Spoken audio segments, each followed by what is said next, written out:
Hey guys, I'm Anna, and today I'm going to show you how to fix Adidas confirmed app not working. So first of all, you need to make sure you're running the latest version of the app. Open up Play Store app on your device, and then tap on this search icon at the top of the screen.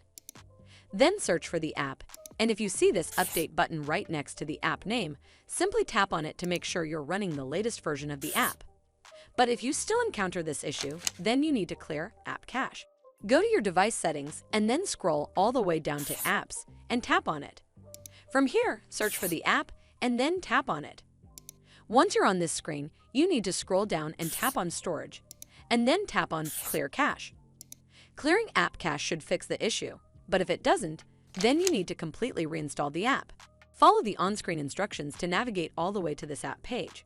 Once you're on this screen, you need to tap Uninstall at the bottom, and then tap OK to confirm. Once it's uninstalled, simply head back to the Play Store app, and then search for the app in the search bar at the top. Over here, click on this button right next to the app name to install it back on your device. Hopefully, this will fix the issue, and if it did, then make sure you give this video a super thanks by clicking on this heart icon to help support the channel, and don't forget to hit that subscribe button. We'll see you in the next one.